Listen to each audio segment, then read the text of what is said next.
Everybody, you are watching Simply SCAdian, no title required. This is our season 1 finale episode. Dun, dun, dun. And we have got a panel of 3 incredible people joining us tonight. And I'm going to hand it over to Lucas. Lucas, who is back, everybody. Lucas is back after taking a month off. I called you a goober, I think, last week. Thank Anyway, you very much yeah, for that. so Thank yeah, you. Yeah, so Lucas is back. So take it away, Lucas. I'm back in the basement where I belong. That's how I put it. So yeah, welcome to Simply Skating, no title required. Let's just refresh for a moment on what the mission is. We like to talk to folks, regular folks, the people in your neighborhood from the SCA. We know and we love a lot of people who have earned a lot of well-deserved titles. But there's a lot of us who are just kind of doing the day-to-day, love what we do, love the places that we go and the things that we learn, and maybe even haven't gotten to that level yet. Maybe we don't want to get to that level. And those are the people that we want to hear from. We want to hear about the everyday people that are just making it in the SCA. So as always, we're going to tell you this is our season ender. We're going to take the summer off, do some things, travel a little bit, and we'll be back. I think we just said August 26th for season 2.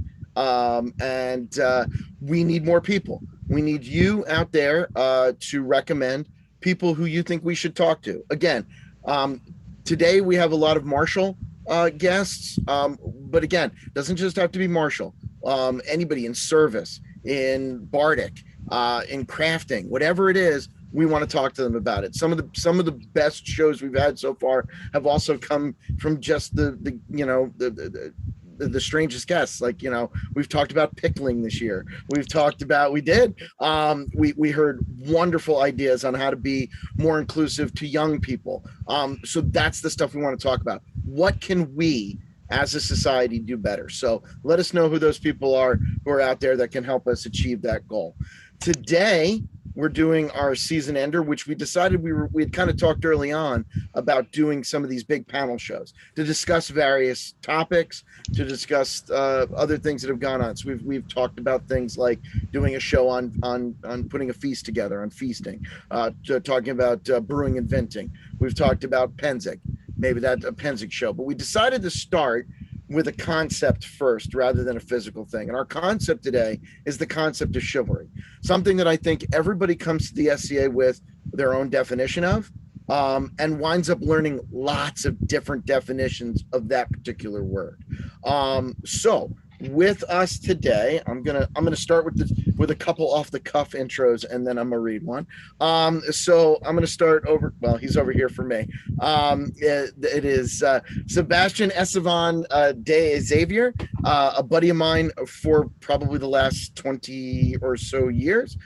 He has been in the SCA since '99, came to it as a fencer and has stayed a fencer ever since. One of my teachers, as a matter of fact, here in Setmore Swamp.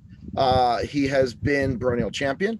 He has been thrown weapons champion and rapier champion in the barony. He is a marshal with us. He's fought heavy. He's kind of, that term jack of all trades, but it's like jack of all trades, master of some. That's what I'm going to say. So just an all around, just wonderful person. So I'm glad to have you on the show. I'm meeting for the first time today Paulos. I'm going to Dyrrachiou. All right. Who has been with the SCA for 5 years in mid-marches. He is an armored fighter, hooked after the first or second time that he saw it, volunteered right off the bat to be a deputy to his seneschal, and then elevated to seneschal, and now is the exchequer. Are you the exchequer now? Yeah. For them. Kind of worked his way up the ranks to a squire. He is squire to Count Alric of the Mists, and now I'm working totally with a net for this next one, so I'm happy there. Honorable Lady Sabine a la Crespele lives in the kingdom of Artemisia in the barony of Lac Salon. So if you're, like me, I just learned that's Salt Lake City. So in the Salt Lake City area, passionate about archery. Loves being behind the scenes for court. Sabine has served as baronial archery captain and is the current DEI officer, as well as other numerous baronial and kingdom retinues. Throughout the pandemic, she's taught multiple DEI courses, including introduction concepts, bullying, harassment, discrimination, intent versus impact, and inclusivity for event stewards. Has been playing in the SCA for the last 12 years and a huge proponent for having an SCA life balance. So welcome everyone to the show. Now, like we said, today's topic is chivalry. So we want you to talk about your experiences in the SCA with that, what your definitions are, certainly. As a high school teacher who teaches British Lit, I have a whole Arthurian segment that I do.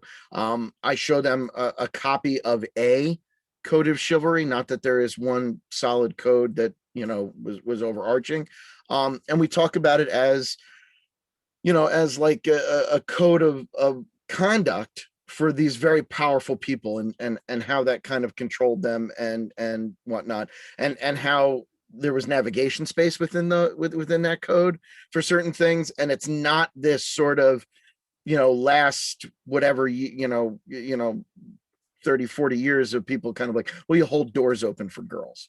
You know what I mean? Has been this like, the chivalry is not dead kind of thing. So, as we go around today, just kind of talk about, again, how that's impacted you in your martial area, because I think that that's very important to it, but also, how it's sort of impacted your SCA life from your various experiences.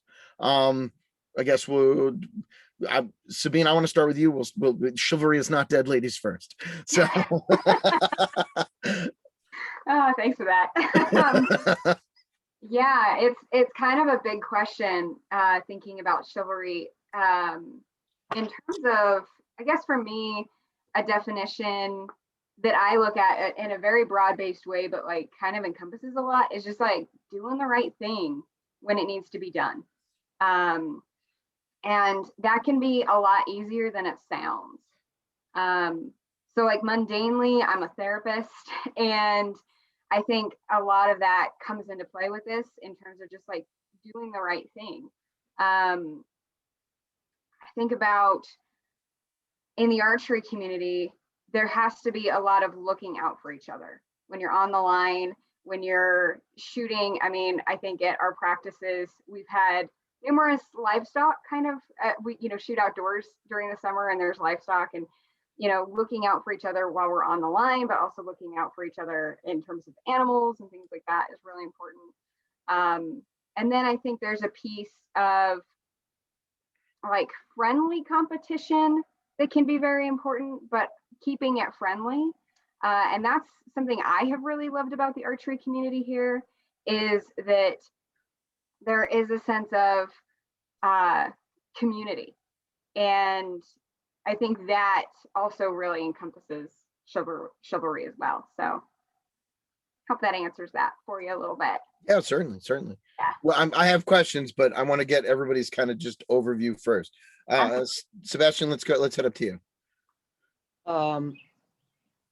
Following Sabine's comment about doing the right thing. So in rapier, we like to go by the lightest touch, on the body. So we're really not railing each other too hard. So unlike armored combat, where you can physically really see a good shot, ours can be very subtle. So you have to be honest about, was that a light shot? Like, was that touching you, but not railing you, not hitting you very hard?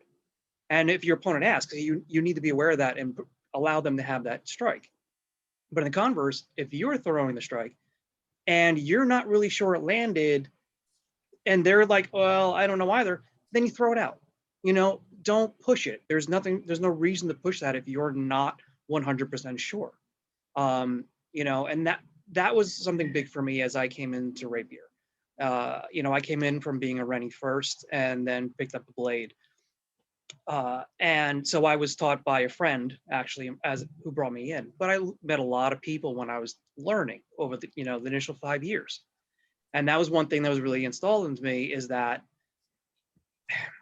one thing developed is it's like a dance to me, is that you're going to have fun. You're going to be moving all the time and everything, but you just have to be upfront with your opponents, respectful to them, watch their back too. Just like Sabine said, sometimes we fight in tight spaces.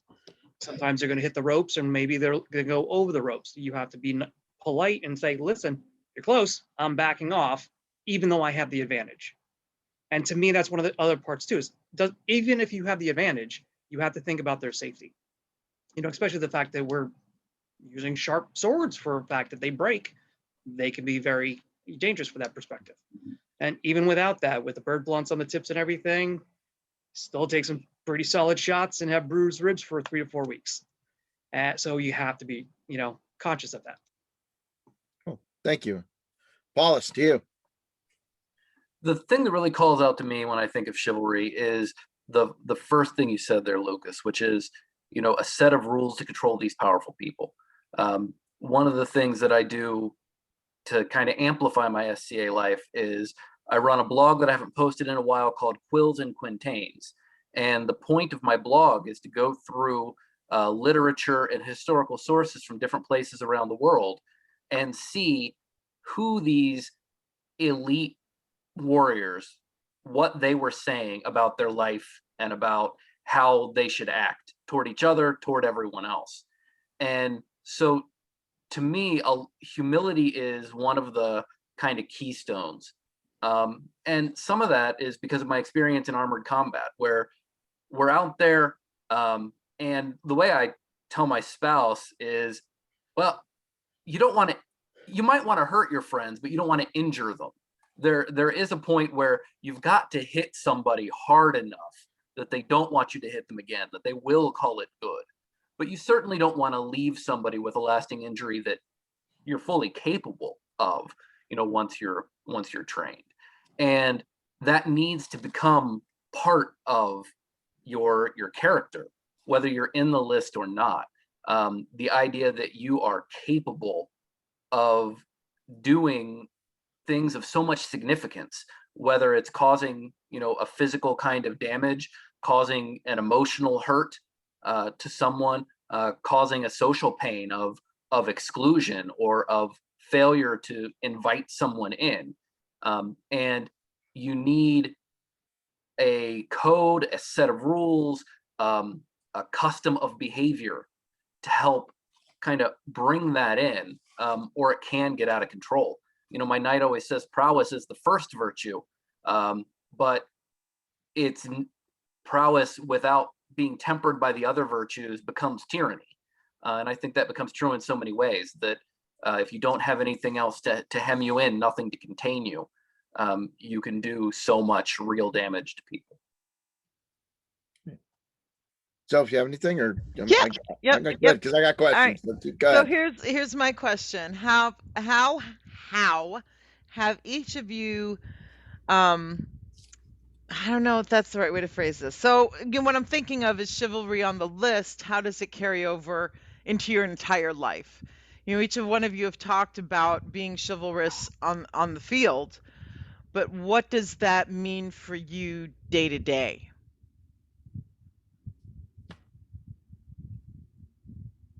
If nobody minds, I'll go ahead and jump right in. Go ahead. On this one.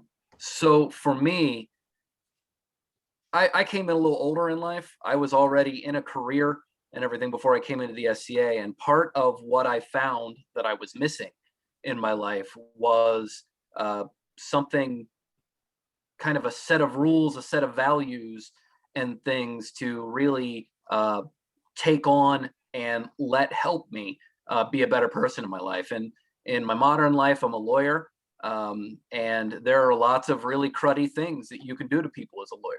And one thing that I find carries over really well is that controlling the cruddy things you can do, and that spirit of, I may be fighting you, you may be my opponent, but that doesn't mean that I have to be discourteous or destructive or in any way cross those personal lines, even if you decide you're going to.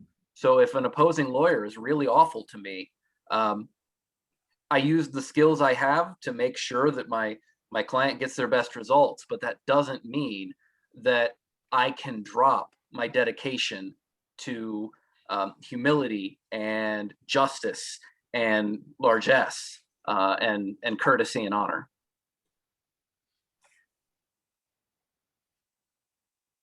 Yeah, I don't mind going next if that works. So I think for me, I started in the SCA when I was just starting in college, like I was 18. And I want to say like the SCA really helped shape a lot of who I am and who I've become and am continuing to become. What really stuck out to me at first in terms of chivalry is just this sense of we take care of each other. And in my life up until that point, I hadn't had too much of that. I had had a lot of like this individualistic society of, you know, we just look out for number one, right? And so coming into the SCA and being like, oh, wow, like everyone is pitching in, everyone is helping out. Like that really struck a chord with me, and it's something that I love. And I think what has been really important for me as well is that there's a balance to it. There's a balance of looking out for others while also needing to have your own boundaries and, you know, advocating for what's important for you. And so I think in my life, being able to have hard conversations because they are important and necessary has definitely been shaped by the SCA. And so it's figuring out the way to, you know, humbly confront someone in terms of like, hey, you know, that maybe didn't land great, or hey, like maybe we can work on this. So it's looking out for them while also looking out for the society as a whole if they're like being unsafe on the range or something like that. And in my own life, even this week, having hard conversations of being like, hey, you know what, my feelings were hurt and I still love you and let's talk about this. I think that can even be very chivalric. For myself, it's actually bluntly obvious that my construction business is called White Knight Home Services. So I've actually carried a bit of my honesty from the list to my job. And I'm probably more open with my clients than they ever imagined. So, you know, a lot of contractors won't call their client in the morning and say, listen, I'm going to be 2 hours late. I got to take care of something. They just show up when they show up, or leave when they leave, or not be there someday. And I don't find that respectful to them, to their time and everything. So I'm upfront with them. I tell them when I'm going to be there or not, if things change. And even if something's going on with the job, I give them updates every day or every other day, just so they know where everything is and they're not wondering the whole time I'm working. And, you know, on Sabine's note, in terms of like conversations with people, having been in the SCA for over 20 years, there have certainly been individuals with strong personalities that I've had to work with and, or lack of a better term, manage. And you learn in the SCA, it's one kind of conversation for those individuals, but in reality, for the strong personality, it's kind of different, but there's a lot of very similarities to how to manage those conversations. And also too is my perfection and honesty in, you know, for Rapier also is in my work and my, you know, for my clients, even when I spent time in corporate, you know, I was very upfront and honest when did something wrong. I had no problem taking credit for it. You know, I was very upfront saying, yeah, this was me. I will fix it. Because the same thing on the list. Yeah, I kind of threw that really hard shot and that really shouldn't have been a hard shot. You're not going to take it. I'm throwing it out kind of situation. So it carries over in two different aspects for me. We're talking a lot about abstracts. I want to try to get a little more specific. I would like to hear from each of you. And again, it doesn't have to be you. It could be something that you witnessed. It could be something when you were new that kind of blew you away or whatnot. But a little like let's keep it uplifting for now. Is like that moment of chivalry when you saw something or experienced something in the SCA that you were like, yeah, man, they get that, and like that was cool. Like I had never say. I'll give you one like really quick one from mine that blew me away, and I have no idea what I was watching, who I was watching. It was my very first year at Penzig, so it was 20 some odd years ago. I don't even know, but I went to, I think it's called the St. Michael's tournament. Is a tournament where people wear the finest armor that they have. They are legit stepped out of a storybook. That was what I was kind of told when I went to the tournament. I'm watching two individuals fight each other. I have no idea who they were or any context about them, except that one of them was disarmed in the fight. I think they were fighting a single sword, and one was disarmed. He backpedaled, reached behind him, and he pulled out a rattan dagger and faced off against his opponent. Well, the individual with the sword, his king got up from his pavilion. He walked out onto the list. He put his hand out. He took that knight's sword from him, took his own dagger out, gave it to that knight, bowed to the opponent, turned to the marshal, said a few words that we couldn't hear, walked off the list, and now it was a knife fight, and now it was on the level and whatnot. I was like, wow, man, that totally, like, just the look of it, just you know what I mean? Like, if I wanted to sell somebody on the SCA and just kind of, if I could show them that memory, it was also one of those moments too where you kind of looked at, we talk sometimes, you looked at Penzig, and for just a moment there was nothing modern. Like, it was one of those like surreal, everything is exactly what we're trying to go for kind of thing. And I was thinking, I'm like, that was a moment of chivalry, is that, you know, that monarch made it fair.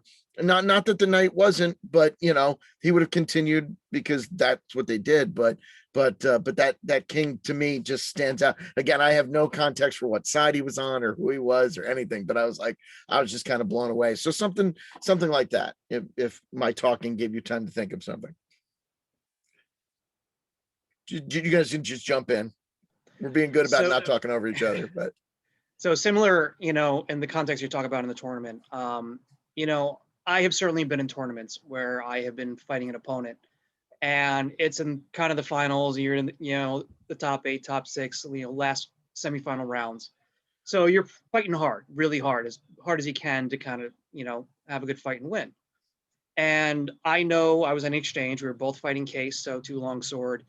That he ended up fumbling his one blade and tying up his other to his own body perspective. He was wearing a lance connect, so he had all the flowing ribbons and literally tied himself up. Now, by course of the field, I could have struck him while that was happening, and it would be perfectly legal. But I was like, that's just not cool, you know. It's nothing he did intentionally, nothing I did intentionally to bind him up. And I'm like, you know what? I'm just going to back off, let him clear his weapons, and then we can continue, because for me, I rather have a fun dance than just going for the kill. So that was one time for me.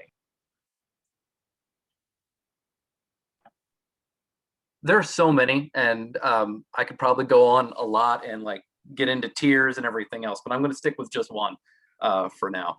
At Candlemas, a couple years back, and for folks from outside the eastern part of the U.S., Candlemas is one of our big go prove yourself armored tournaments. And now, who is now Sir Beatrice from Aethelmark was fighting, and I didn't know her very well. I'd met her, you know, a couple times, and some family of mine from Aethelmark know her and things. But she was fighting in the list, and I was out of the tournament by this point, and they were kind of going for who was going to be moving into the next round. And she was fighting hard, and I was super impressed with a lot of the people in the tournament, but this was who I was watching most closely at the time. And her opponent's sword broke. And before anybody could say anything, her sword was out of her hand and into his, and she was already dashing off to go get a replacement weapon. And that for me was this kind of spirit of, I could have left you to your disadvantage, or left you to decide whether you were going to retire because of this disadvantage that I earned this advantage. But the quickness was that it was almost instinctive to give this up and dash for a replacement so that this bout could be finished in the sight of everyone and fairly, that it really blew me away. And she did very well in the tournament and was knighted almost immediately afterward. Probably not because of that one thing, but to me, that was, as an unbelt, that was an example of somebody that I'd like to be. And so that's always been really impressive for me. Yeah, I agree with Paulos. Like there's a lot that comes to mind. And for me, a lot of it is just like the little everyday acts of chivalry that really come to mind. So on the archery range, it's like a person saying like, hey, can you make, can you call this arrow for me? I can't tell whether or not it's broken the line. And rather than, just going ahead and taking the extra point, they call in someone to hold them accountable. I think that's very chivalric. I think for me, like the thing that immediately came to mind when you asked that question was my first event ever and first exposure to the SCA. It was a crown tournament, and after the tourney's over, they have a tournament of roses. And I think for me, it was very much the epitome of like this, chivalry there. When nobody really knew me. I was very new, first event kind of thing. And they were in the tournament of roses fighting for a rose to give to someone. And eventually, this knight that I had just met that day fought, gave me a rose, and I like little, 18-year-old me. It's like, oh, I do declare, and it was just it for me. It kind of helped me see like, oh, okay, this is kind of the dream, and this is a bit of that chivalry aspect. Yeah. So one of the things I did just now is I pulled up chivalrytoday.com has their list of the 7 knightly virtues. I'm not going to read them off because everybody has their own virtues, but I pulled it up just in case somebody's like, I'm not sure, and I'll whip out one. Of the usual 7 virtues, or pick your own, which one is the most important to each of you? And why?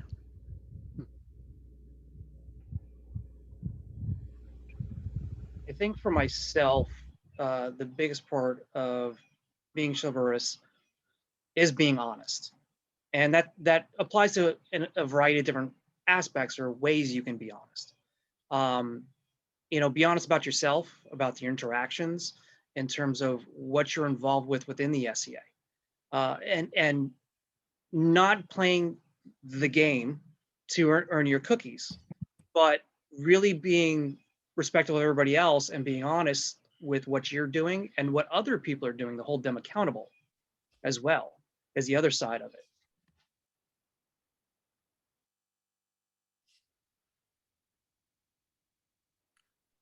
I don't want to steal too much from Aristotle, but I end up kind of following what he said. He said, courage is the virtue without which no other virtues could exist.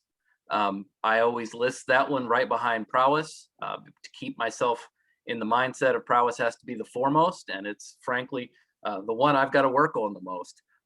But for me, courage ends up being most often the most important because courage is the thing that I lean on to get the strength to exercise any of the others.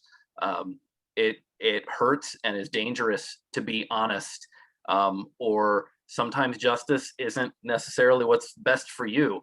And largesse and loyalty can be difficult. Humility is very hard for me. All of those things can be difficult, and courage is that backbone that I substitute for my own when my own is weak. I think for me, it would be humility. And I think a part of it is how it translates into my, my real life and my job, in that when I think of humility, the phrase of "it's not about me" comes to mind. And when it comes to chivalry, I think that's very true. Like, it's not about you, it's about the collective or the relationship or, whatever dynamic is there.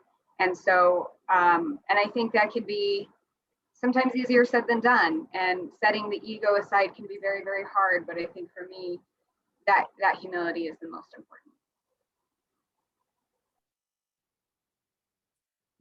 As far as like the SCA proper goes, one of the criticism is a bad word, but when you listen to all these stories throughout the season of people and how they've come in, Some people have had phenomenal first time experiences, and some people have had a rocky start. As far as chivalry goes, is it the type of thing, in your experience in your particular area, and when is chivalry taught, or is it one of those things that's one of those, like, the deeper you get in, the more it's like, oh, it's not just a concept, it's a thing that people do? I mean, were you formally taught this as a thing in your particular areas, or no? No, I love my local people, and I think they are some of the most spectacular people on the planet. The Middle Marches is the cradle of kings. We have all these peers that are just stunning and wonderful people, and even our non-peers. I ask anybody to prove it upon my body that they're not some of the best people in the world. But chivalry as a concept, or as a way of being, I don't think is really taught a lot. And I think some of that is because we're busy introducing people to the rules and the written culture. And so much the ideas of chivalry are the unwritten rules, and the reasons behind things.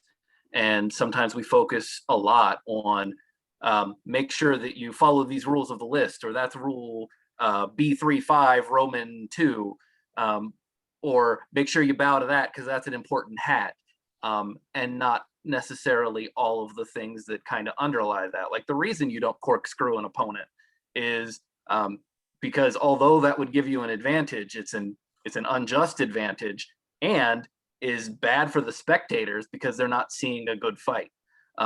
Instead of just because the rules say so.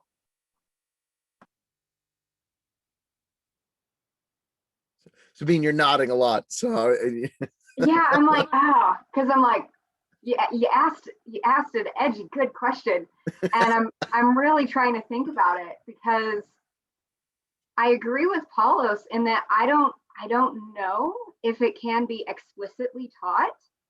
I think it can very much be kind of like this way of life, and there's a lot of like nuance and just unspoken things within the culture. And I think what I tend to experience, and I don't know if there's a way around it, but it's more of a trial by error kind of process. Like, if you do something that isn't very chivalrous, people will say, hey, maybe try this next time, or that kind of thing. But in terms of it being like explicitly taught, I don't know, because it's almost like, can you teach service, right? It's this sort of ambiguous concept, and so I think there are nuances maybe, but yeah, I don't know. That's where I'm like wrestling. I'm still trying to think about it. Yeah. Sebastian?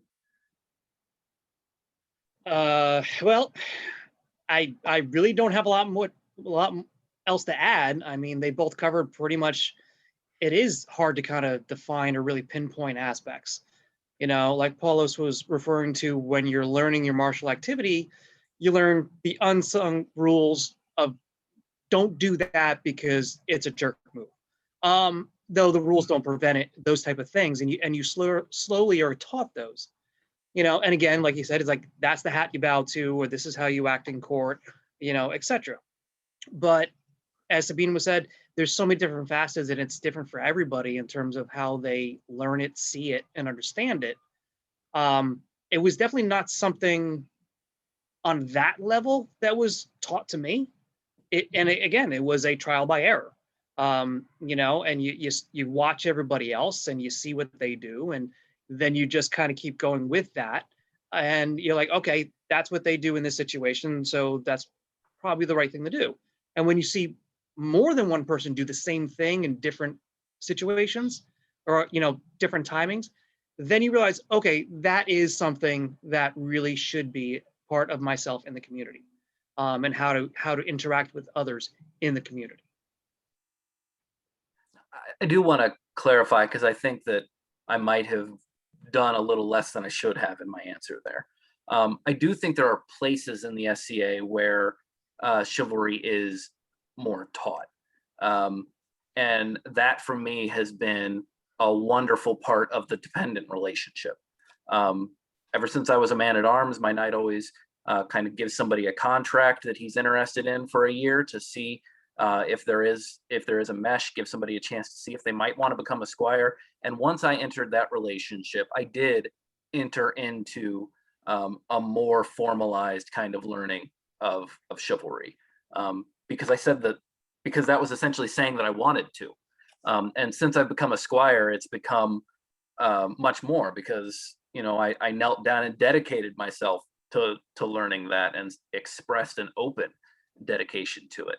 And since then, I have gotten more education about it, because my knight or other knights will talk to me about what they think is important in chivalry, because they know it's something that I'm interested to, because I put on that belt, and here in the mid-realm, squires wear chains. So it's the outward expression that I care, I want to learn this. And so there are places where, but I think SCA wide, that's not the general culture. So one of the things that I have wrestled with in my years in the SCA is almost Sorry, what? 30. Almost 30, thank you. Okay, 28. This will be year 20. God, you're so mean to me. Year 28 is the fine line between being chivalrous and not being a doormat. So can we just talk about that for me? Where do you, and Sabine, you've sort of touched on it a little bit, but where do you, and Paulos especially, like in your career, you mentioned being honorable even when the other person isn't. Where does that, will you ever hit a point where you're like, okay, this guy is so over the line, I'm just gonna have to get back? Like, where do you, and I know where I've gone to learn, within myself, where I've learned to just let it go. But as you're learning the chivalric values and that honor code that we use in the SCA, where's that line for each one of you?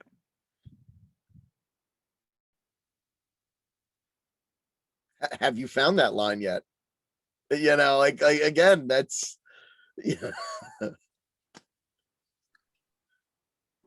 I'm loving these questions, I gotta say, because they're so they're deep and they're hard hitting. I think for me, it's a constant learning process. It's a constant learning process of where my boundaries are. And I subscribe to the thought of, we teach people how to treat us. And so how am I teaching people how to treat me in certain moments? What battles are worth fighting for, right? And I think that is a very individualized thing. But I agree. I think coming into the SCA, because there is such a focus on being selfless and service and things like that, it can muddy the waters in terms of where do we draw that line. And I think for me, what I have found is recognizing when my cup or my bucket is being drained more than it's being filled in any sort of interaction or any sort of project or what have you. If it's draining my bucket more than it is filling it, then it's not necessarily something I want to keep investing into. And that's just my own kind of internal litmus test. It's hard to say in terms of specific situations, like what that can look like. I think it would just depend. So that's kind of where it is for me. Something Sabine said earlier about relationships in chivalry really resonates with me. And it resonates with me personally and in light of some of the historical reading I do. And that's where it really is for me. I think anybody who is a doormat is lying to themselves if they say that they are being chivalrous, because you have to couple humility, for example, with courage and prowess. You can't leave yourself in that position. And so a lot of where the line is for me depends on what is happening with the other person, what that relationship is. If this is another lawyer who might just be having a bad day, I'm likely to give them a lot more slack than somebody who is just a jerk. Or maybe it's a client. I deal with a client population who are under a lot of stress, and a lot of them are dealing with a lot of mental health conditions. If they are acting out, then part of what keeps my behavior under control and helps me decide what I'm going to do next is my relationship with them both as a client and as a human being who's going through a really hard time. And so I'm willing to let them have more space and approach them with more gentleness, because I know that it's not attacking me that's causing this. And so I don't need to stand there and be a strong bulwark against them. I don't need to consider this a blow to which I must respond, but instead, consider this an opportunity to be reverent of their situation and what they're going through, and generous to them, to give them the space to do that, even while making sure that I defend my boundaries. And of course, if there is someone else involved, I am that I'm standing for, whether it be my spouse or my child or a client, I am much more likely to be far more forceful than I am if I'm only standing for myself. Being able to be a champion of the right and the good is empowering in a way that standing up for yourself, I don't find quite as empowering.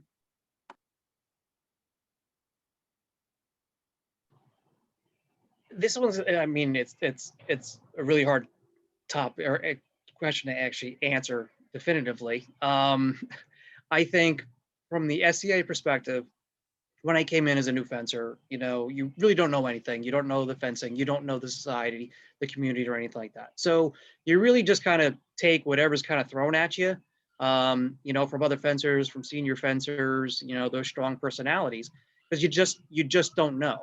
And you're not sure of yourself to be able to say, okay, hold on a second. This is really kind of leaning towards being a jerk when you're in the list with me. Or when we're outside the list, or we're at an event. And as Sabine said, it comes with experience to learn what that tipping point is for you. How much are you willing to take from an individual before you do have to stop? And in a personal life as well.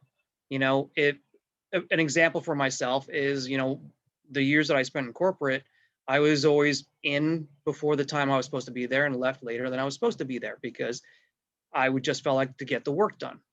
Well, unfortunately, that was seen by some individuals as the norm. And now that was expected of me all the time. And I was young. So, I didn't really know how to kind of to set that, to change that expectation and, to stand up for myself until years later. Now, if I do that and they try to say, well, we need you in early for this or late for that continuously, I am a big proponent of work-life balance. And I will very strongly say, no, I can't do that because this is going on and it's not an emergency, etc. And it can wait. And even with clients now, they're like, well, we need you to get this job done by this time. Well, that's not what we originally agreed upon. I will do what I can, but I'm not going to be here until 9 o'clock at night when I was here at 8 o'clock in the morning.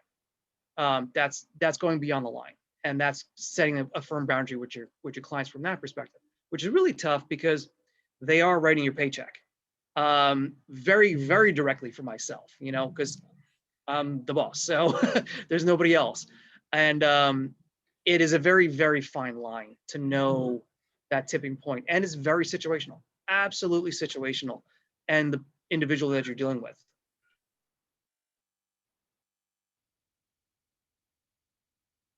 Toph, you got more? Or No, I thought we were a tag team in this, bro. all right, that's It's fine. your I just turn. I keep my eye on the clock, and sometimes we're at this point because I definitely want to ask our typical ending question. Oh, I think yeah. that's Yeah. the only way to end. But is chivalry the most important concept of the SCA? that that no one says? I mean, is it, you know what I mean? Like, everybody gets involved in this for a different reason. I mean, everybody finds a door a different way. I mean, Paulos, you said becoming an apprentice. That's what I am now. And I didn't think I'd ever aspire to even that. Do you know what I mean? Because again, like I have the weirdest SCA background. I've been around for 20 years. I've been an official member for, if I can look at the card, not quite a year yet. Okay, because the card hangs above the computer. But you know what I mean? But it's just never something I thought for myself. But the concept of chivalry, as I said earlier, I'm a teacher, and I've always loved the code. I'm a huge Arthurian guy. Those are the stories I hope to tell when I start telling Bardic finally. And I hope that they're inspiring on that level. Is chivalry the biggest concept that we kind of don't talk about in any particular area? You know what I mean? Like, is it the one thing every area of the SCA has in common, but doesn't realize it? I mean, I don't know if that's a question or if that's just just an observation, but this is sort of what I'm getting, is that we all talk about this concept from our own perspective. And I think if we had somebody here from service and we had somebody here from storytelling and we had, whatnot, they might talk about it in very, very similar terms. And I guess in not formally teaching it seems to be the thing that we kind of all teach or learn. I know that when I was an apprentice, my then Laurel told me that I needed to read Sir Gawain and the Green Knight. That was an assignment that I was given, was to read that because of the chivalric virtues in that are shown in that book. So, and you have one person who's not martial, and that's me.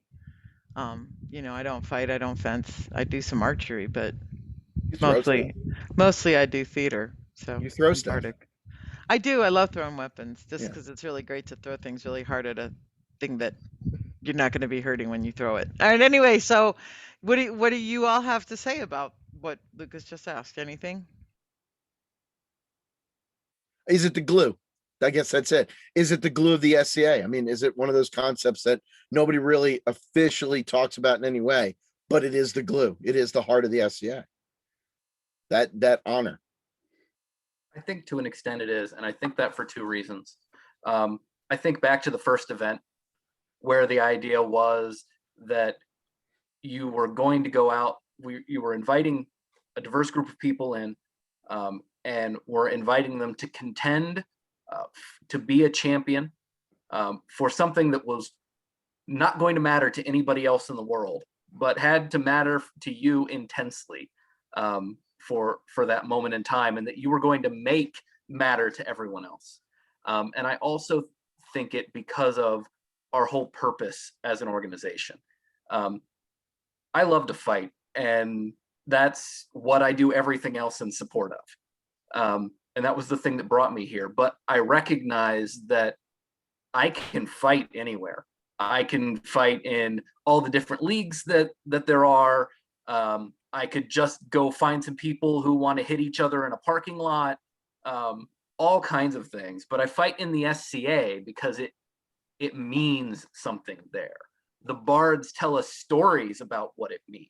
We see scrolls and we hear songs and we see all of this beautiful artwork and see all of these people dedicated to putting up lists and carrying thrones and sitting at gates and everything else for the purpose of pulling this together and making a place where people from outside can come and see how intensely it matters. And to me, that is chivalrous in the idea that it is elite and knightly, that it is being a beacon to shine out your beliefs into the rest of the world and kind of light that way. And that's maybe because I'm a little crazy and went overboard there, but I can only answer for me, and that's where I'm at about it. I would say absolutely. Chivalry, I think, is a foundational aspect to the society, not just because it seems to permeate like everything, even like our mundane lives that we've talked about today, right? Like it's permeated everything, but also it's in the SCA core values. It's in that very first one that, you know, everyone will act within the chivalric values of honor and respect. And so I think it is very interwoven and very foundational within our society. And I think that is what, like Paulos, kind of like what you said, it gives it that extra dream effect, and it gives it that extra meaning to it.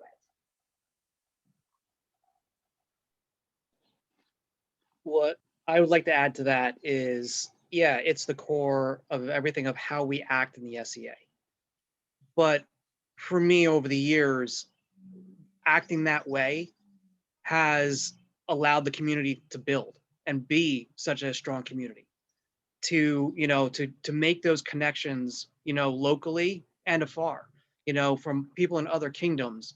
And I mean, Lucas and Zoff are a perfect example, 2 different kingdoms, but they, you know, they met through the SCA, common interest and everything. And now you have these connections. And to take it even further is, as you build it, it creates a family. So yeah, without, you know, we could still have kind of a community with it, but you know, the chivalry and everybody acting according to that helps really build that strong community, and that, and even for me, you know, a family. I mean, there's people that are very integrated into my life now that I met through the SCA. And it's just because that's the kind of community. It's very welcoming in certain degrees and certain aspects. You know, I know people up and down the coast, across the country. We don't see each other all the time, but when we do, it's like, oh, cool. It's, you know, it's very jovial to see each other, because that's just how it is. So that's kind of where it feels to me from that perspective. Before we get on to the last question, which I'll let Lucas ask, I do want to ask one thing that's sort of been floating in my mind is, if you had a book that you could recommend to somebody, especially Paulos, you keep talking about you seem to be very well read. Yeah, I was going to say, feed me, Paulus. I want the literature. Yeah. So what books would each of you recommend? What one book or 2 or 3, it doesn't matter, that you would recommend to somebody to really wrap their brain around the idea of chivalry? I mean, or doesn't have to be a publication. Like, do you know what I mean? Like you heard a really good song or story or whatnot that, you know, you're like, yeah, that gets it. And if you could hear that or see that, you know, too. I mean, it doesn't have to be a formalized.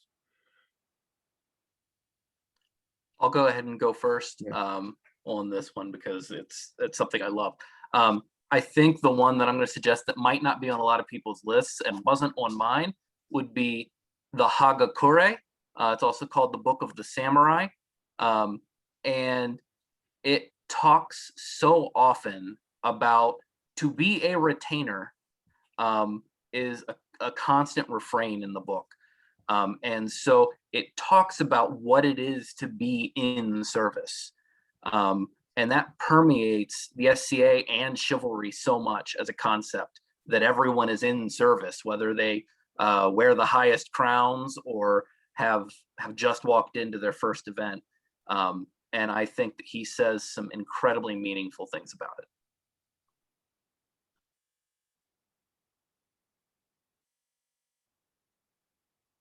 Nobody wants to go next. I'll be honest, I got nothing. Nothing really that well, you know what, you know what, think. Sebastian, again, because I know you and I know your background, and I know that you come from the same place that I do. We're both Ren Fair people first, performers first. That we played a lot of Arthurian, so it's hard not to kind of get permeated by those stories. But I know you have a piece of art. You have a rubbing, don't you, of an actual code of chivalry? Yeah, yeah, I do. It's not a rubbing, but it is, you know, a printed version of one version of the Code of Chivalry. It was but it's the Victorian, right? It's a Victorian reproduction, right? Honestly, I don't remember. Okay. I couldn't tell you that. Yeah, by I see looking it, and at I go to be right to like honest. I think that's yeah. But yeah, I do have that. But I mean, like you mentioned from being a Rennie and stuff, yeah, the Arthurian legends, that's something that we've learned through that because we've done so many different versions of it and retelling of it. The Knight of Two Swords is one that I have read, and again, it's a different interpretation of some of the Arthurian legends. So you kind of take it with a grain of salt because everybody has their own take on it depending on who's writing it, and how they really portray it. So that's why it's kind of tough for me to say this is a really distinctive one because I don't have any actual historical references, that are documented from that perspective. I'm in a little bit of a similar boat in that, much of my time in the SCA I've spent in school reading textbooks. So my love of reading is coming back slowly. I will say though, to speak to Paulos's earlier point about courage and how that can fit in with chivalry, I think reading or listening to anything by Brené Brown can definitely bridge the gap between sort of the modern world and the historical world.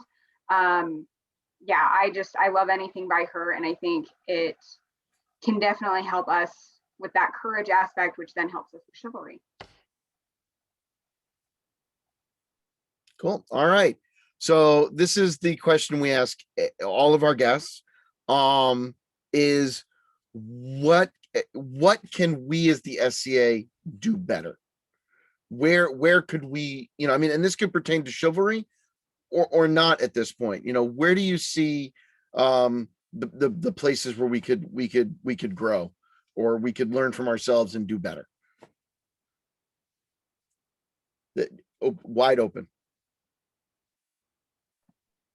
The open-ended questions are always the hardest. I'll race everybody to the mute button, I guess. I think the thing that we could probably do better that would have the most impact would be listen to the people who tell us that they've been excluded or tell us that they haven't been heard.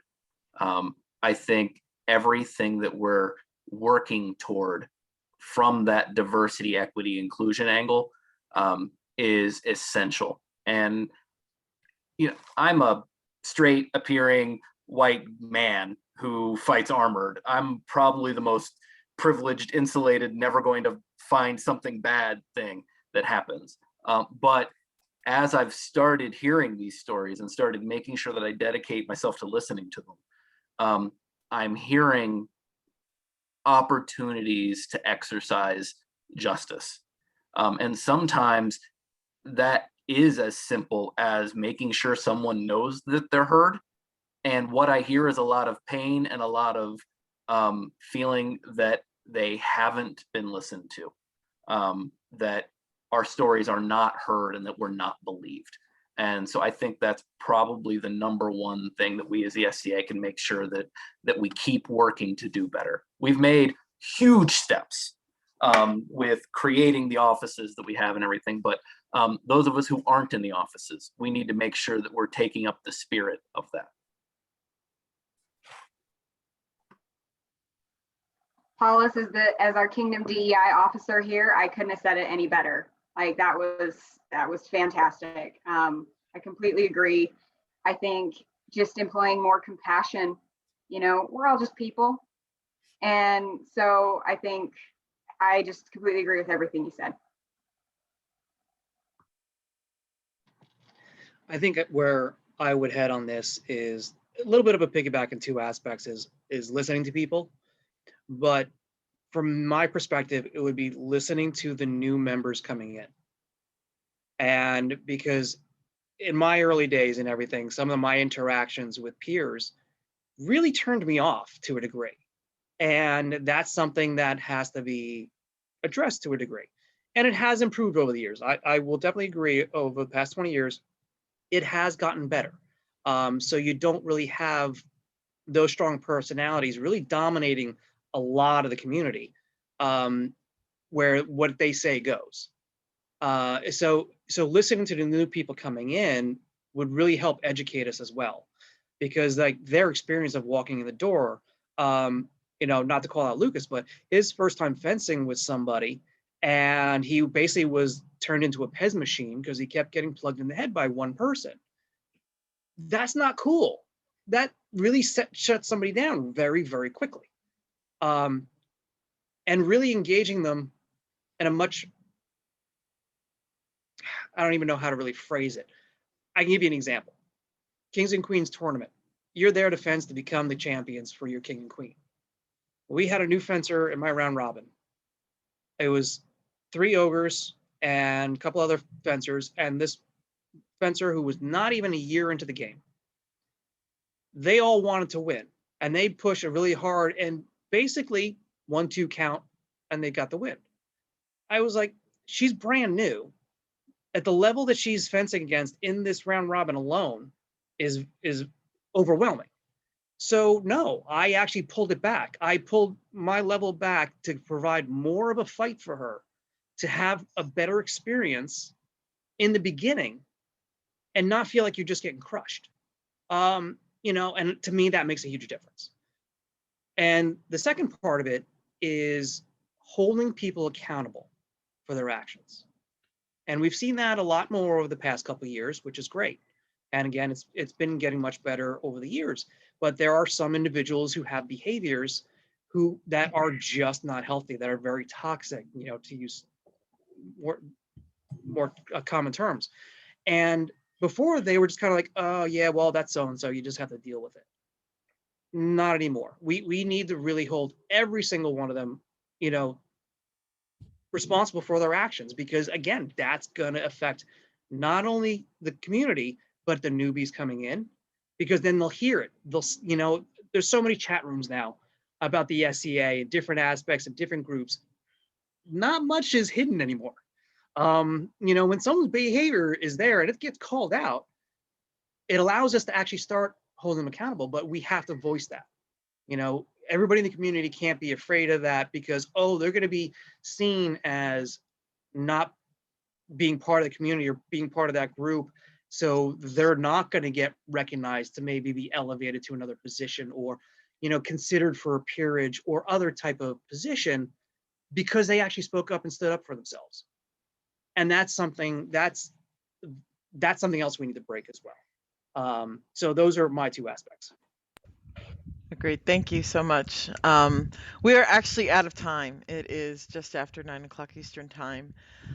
You are watching Simply SCAdian, no title required. Our 3 guests tonight were Sabine La Crespele, Paulos, Dyrrachiou. See, I made it Spanish. Sorry, my friend.